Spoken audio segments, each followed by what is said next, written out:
A byproduct of patience is mercy and compassion. So if you're practicing patience, the residual effects are nothing but positive. Like I always say, do what you gotta do to avoid the triggers that are gonna make you uncomfortable. Maayong adla! Kumusta? This is Ben from Philippines Extremes, coming to you live in About Cordova.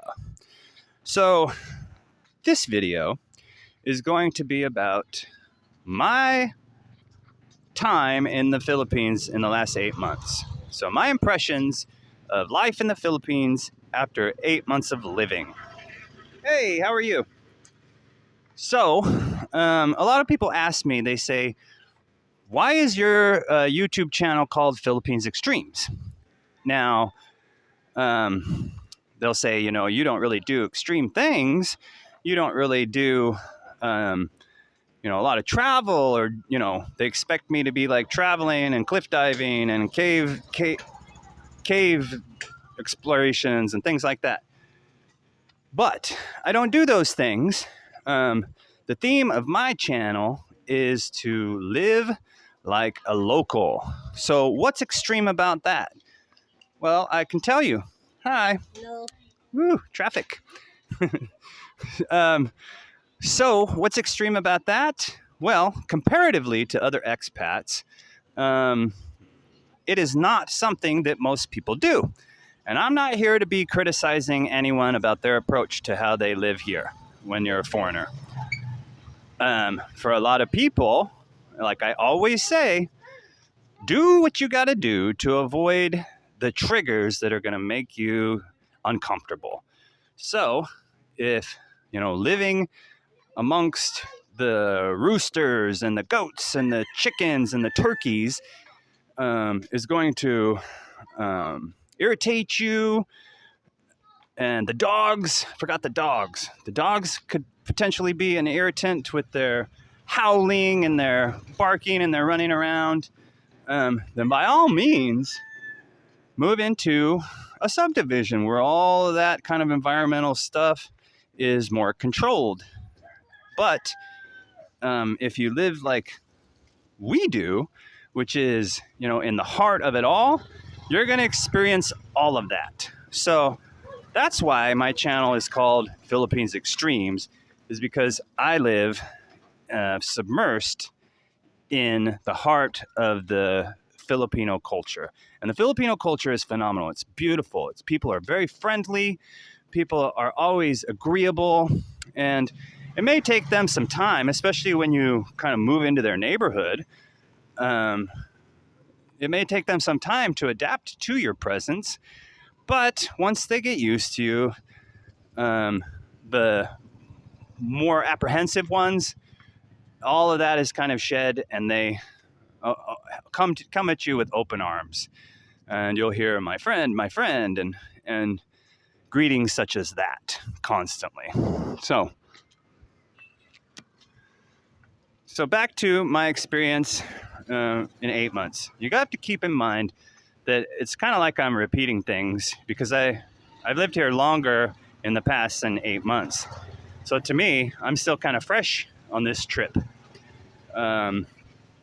But it's applicable and helpful to others who may be considering, maybe you're on a tighter budget, maybe you think that you can deal with these things, especially if you're from the country and, you know, you still have like chickens and deer and wildlife running around, then you can consider living in a barangay and not be bothered by those things that are going to be prevalent in your life. It's just going to be a daily thing. Something will always come up in your life if you're living in a less regulated neighborhood, such as a subdivision.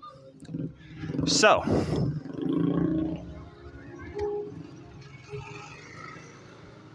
my first couple of months here, it had been a while since I've been to the Philippines, so I was dying from the heat.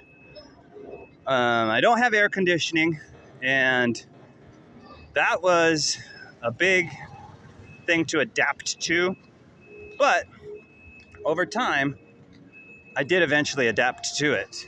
And right now it is 12 o'clock noon in the heart of the heat.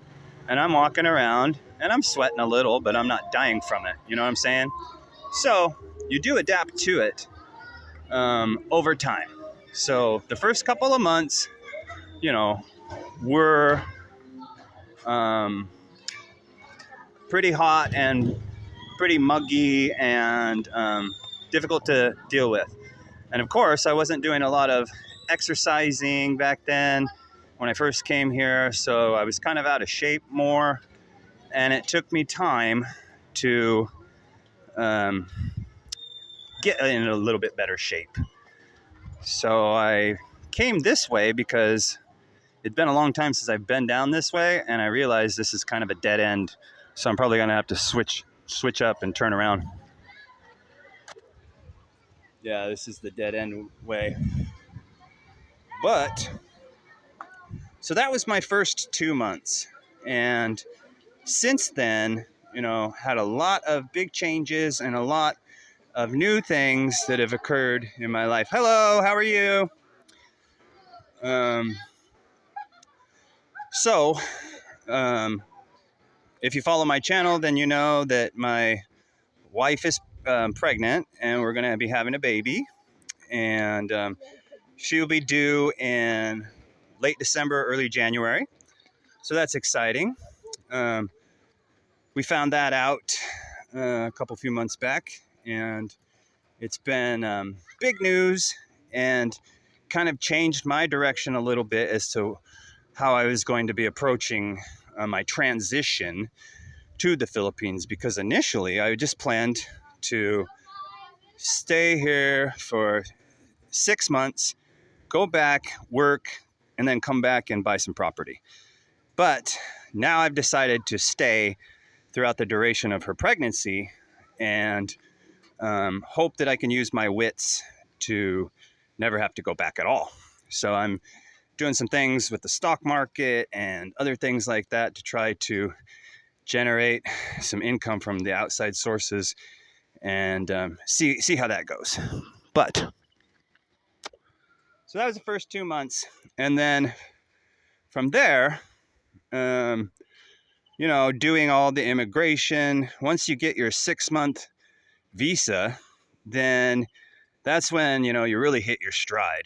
And so I've been just occupying my time doing vlogs and hanging out and just experiencing things that I could experience that weren't too expensive. And pretty much most things aren't expensive. I'm gonna have to turn around, you guys. So most things aren't that expensive.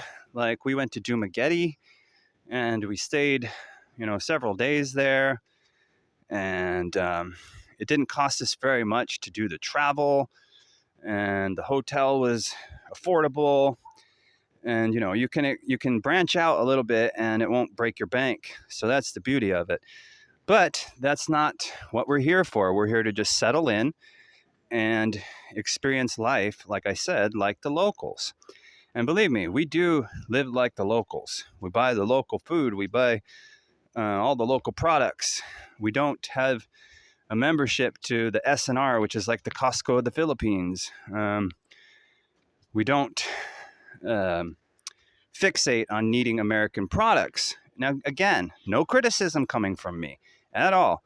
A lot of people need those creature comforts. Me, I'm far removed from all that, and I just go with the flow. Whatever is available to me here is what I will take. And I'm not going to break my back or my bank to go get steaks and hamburgers and all those American things. Lately, I've been buying peanut butter, but it's made in Leyte, and it's pretty affordable. And some jelly. So I've been having peanut butter and jelly sandwiches, which I wasn't doing when we first got here. So that's kind of my splurge, is peanut butter and jelly and sliced bread. We didn't really do the sliced bread before, But since my wife's been pregnant, she's to the point now where she's eating a lot more. So she's always wanting access to that stuff. So it's good. It's a good treat for me and something good for her because she enjoys it. So, you know, the last 8 months of my life have been pretty much the best 8 months of my whole life. And I wouldn't trade it for the world. I wouldn't want to live anywhere else. A lot of people compare Philippines to Thailand, and they say that the Philippines is more expensive, the food isn't as good, things like that. And those are all, good criticisms. But I think when you're talking about prices, you're just splitting hairs because really, yes, rents and foods and things like that may be a little bit less than other areas of Southeast Asia, but given your dollar or your pound or wherever you're from, it's really not that much different. I've talked to a lot of people who live there. They've told me their prices, and it's just, a few bucks or, not significant. So it's pretty much up to the individual what their preference is and how adaptable they are to a different culture, different language, different people. And that's the beauty of it. As we all know, if you're, checking out the Philippines, then you already know that English is pretty prevalent here. And a lot of people are fluent in it. So what you'll hear from a lot of people when they compare Thailand to the Philippines is that the language is attractive. They're attracted to the Philippines because of the lack of language barrier. And that's not to say that there isn't a language barrier, but it's significantly less. And also, I enjoy the Philippines more because Thailand is a Buddhist nation and the Philippines is a Christian nation. So I would kind of, I guess, not necessarily like true struggle, but that would be something that I wouldn't identify with in Thailand, would be the Buddhist philosophy and culture everywhere. Now, you have to understand that years ago, I kind of lived that kind of lifestyle. I kind of agreed with Buddhist ideologies, but I'm different now. I've changed, I've evolved, and everything in the Philippines really resonates with me more so than it would should I live in Thailand, for example. So one thing about the Philippines is that, they're based in Christianity and it's everywhere. Whereas in Thailand, the Buddhist is everywhere. So Philippines is definitely a good fit for me in a lot of ways. So the first 2 months I told you about that, and my time since then has just been progressively better. Like more adapted to it, learned a little bit more of the language, not a lot, but a little bit, and just settling in. And, I, of course, am a huge advocate for moving out of your home country and coming to this wonderful, wonderful land. It's amazing. It's life-changing. It can change your spirit if you're open to that. If that's your goal in life, is to become more kind and more giving.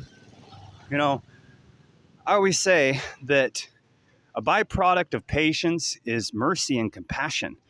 So if you're practicing patience, the residual effects are nothing but positive.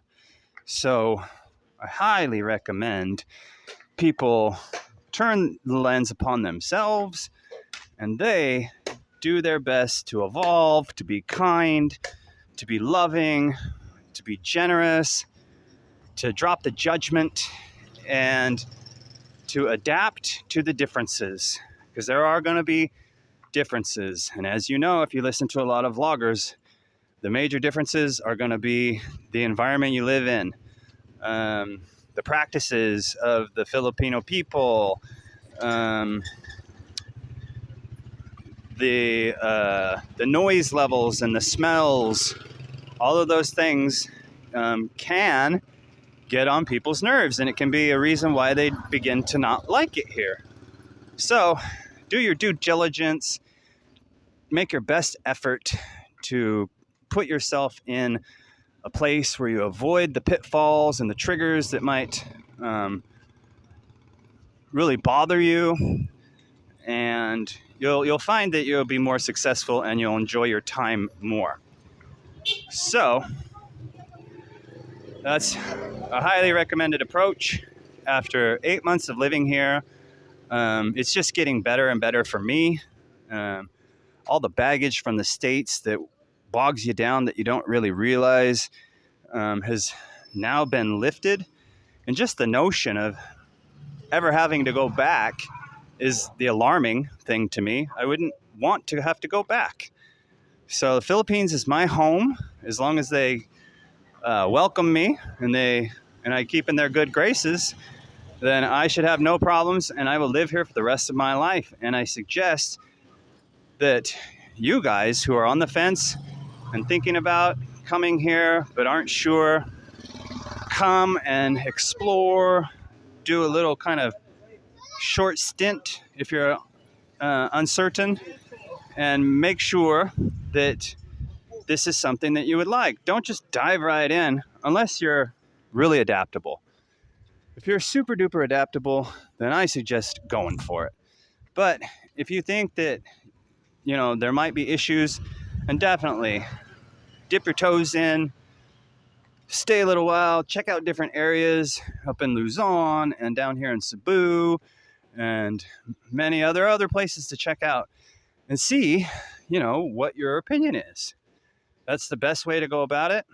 And I think that will be more of a recipe for success. But you are the only person that knows yourself. Nobody else really knows how you react to things except you. So it's all up to the individual. It's all up to you. So do what you got to do to discover what the best approach is for your personal needs. So thank you guys for watching. I appreciate everything as usual. Please consider liking and subscribing to my channel, and drop a comment and give me some support or criticize me or anything. Let's start a discussion and a dialogue that we can help each other learn from. So thank you everyone for your time. God bless you all and have a great day.